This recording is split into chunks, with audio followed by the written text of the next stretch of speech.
next guest is an Emmy Award-winning host. He's a best-selling author. You might know him from What Not to Wear or The Chew. The host with the most, Clinton Kelly. Hello. Hey, Seattle. Hi, Joe. No crochet. Nice big hug. I like it. Hey, Seattle. Guys, take a minute. Clinton Kelly is in the freaking house. Very happy to be here. So, Clinton, we know that you cook sometimes, right? Like we've seen you on The Chew. Lots of You're times, a big yes. cook. You're a big cook. Your mom got you started, or who got you started going? Well, I am Italian-American. I know I don't look it. People tell me I don't look Italian, but I am Italian. My mom's last name was Lorino.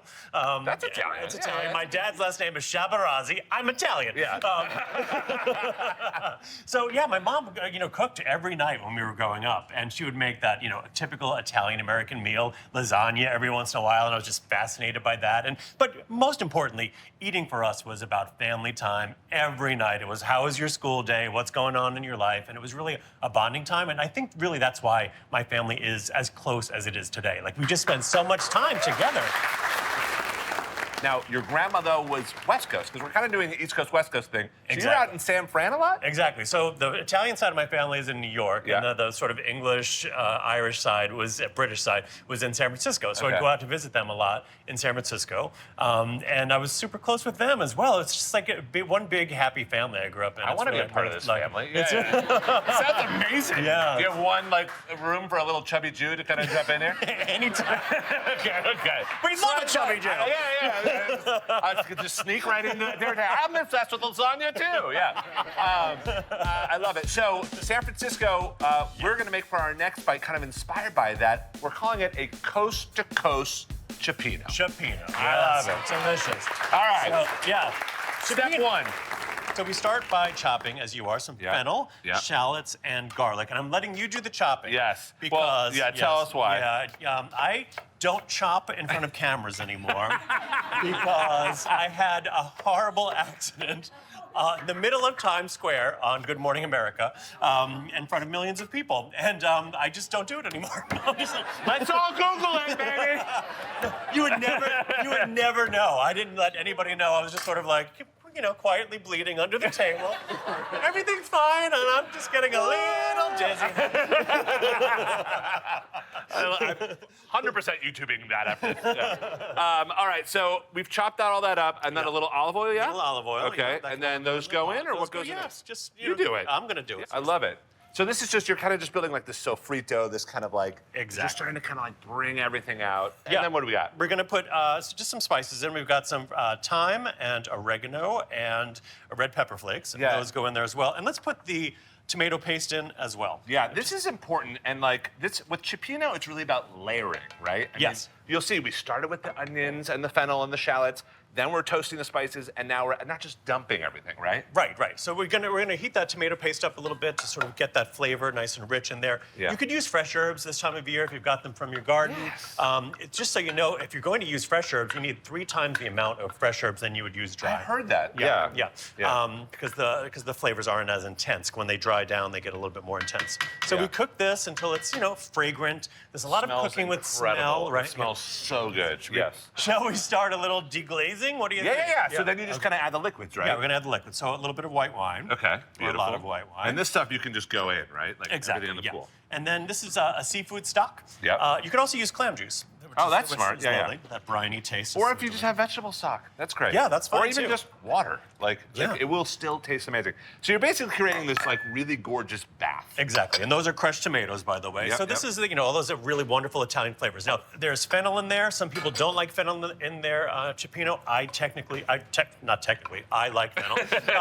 What I did not put in there that some people put in their cioppino is red pepper. For some reason I just don't like red pepper in my sauce. You call it sauce, not gravy? I call for my family called it sauce. But you have to say sauce. You can't just say sauce. My family still talks with a Long Island accent. I did everything in my power to get rid of it. When I go back to them, I'm like, hey, where's the sauce? Where's the dog? Let's have some coffee. I love it. It's really fun. But yeah, we didn't call it gravy for some reason. I know some Italian Americans this is what I love about the different coasts, and I know that the seafood is inspired by the different coasts. So we have kind of like an East Coast one, which has lobster, scallops. We've got some prawns, and then we've got a West Coast one which has Manila clams, which are moving, which is amazing. Some mussels, some spot I know. prawns. I feel the need to apologize to them. I'm sorry. All right, so now we kind of tuck these all into bed? Yes, and Okay. the key here, really, when you're making a cioppino, if you don't want, some people layer their seafood because seafood cooks at different rates. Yes. But if you just cut the seafood into the same size pieces, Yes. it all will cook at the same time. Right. So that's what I do. So look, the clam and the halibut is about the same size, so they just kind of go in. Right. Right? And you don't have to think about mussels and the shrimp. Yeah, you want to do the East Coast side? I'll do the West Coast side? No, but this this smells incredible. So Okay. Clinton's right. I mean, cioppino, for as much that goes into it, I think cioppino is beautiful. It's kind of about the bread. It kind of is about the bread. Like, Yeah, I you mean, gotta garlic have bread. something, right? Especially if you've got kids in the house. Kids love garlic bread, right? God. They're the best. The best. The best. So this is your garlic bread? This is a little garlic bread. So we're going to put some garlic in the chopper. Yep. As well as some butter. If you give me a hand with the butter over Yes. there. We'll put some dried oregano in and some parsley. And I'll get some salt and pepper from over here. Beautiful. And you just You want whiz to it give up? that a zap? Yeah. That's it. Simple as that. Yeah, that's it. Okay, and this is the KitchenAid top-down food chopper, and that's how easy this is. And by the way, no cord. Really it's nice. amazing. Don't you love that? I mean, I love it. Cords are always in my way. The other day, I actually set a cord on fire. No joke. Clinton and I both should not be in the same kitchen together. That's just one thing that should definitely not happen. All right, so we've got some nice soft butter here. And I will cut a loaf of bread on TV. So just good old ciabatta. Good old ciabatta. Do some slices of I that. love it. And then you have to put the Parmesan cheese And it has on to be top. good parm. It has to be good parm and a decent amount of it. Yeah. Is that a decent amount? That's a decent amount. Okay, And then we're going okay. to bake that up. I'm trying hard to get in this family. You have no idea. Yeah. All right, so we put those in, and they kind of come out. Ooh, these are hot. They look like this. These One look goes in and amazing. 5 comes out. Look at that. Yay. Okay. Those look amazing. That's good, right? Those look so good. I do feel like you do have this heightened level of a trust that we all have in you, in whether it's our fashion or what we should be eating or drinking. So I put together some questions, and I thought it'd be fun. I actually want to incorporate the group here. Oh, okay. I'm going to ask a question. I want to see kind of a show of hands, and then I want to hear your take. Okay, You ready? This great. is like, yeah, just a little thing. So quick one. If you bring a dish to a potluck dinner and nobody touches it, no one touches it, it's untouched, is it okay to bring it back home with you? Raise your hand.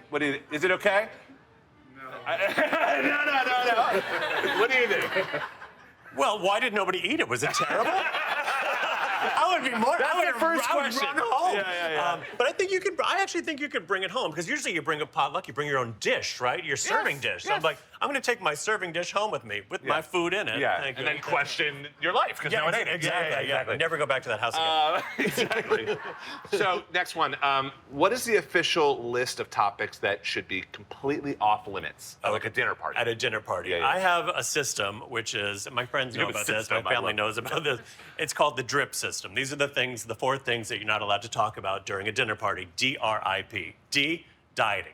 I don't want to hear about your diet while I'm serving you food. I just don't want to hear it. Right? Sure. R stands for religion, just because a lot of people are have Sensitive, strong opinions yes. and sensitive about their religion. I is illness.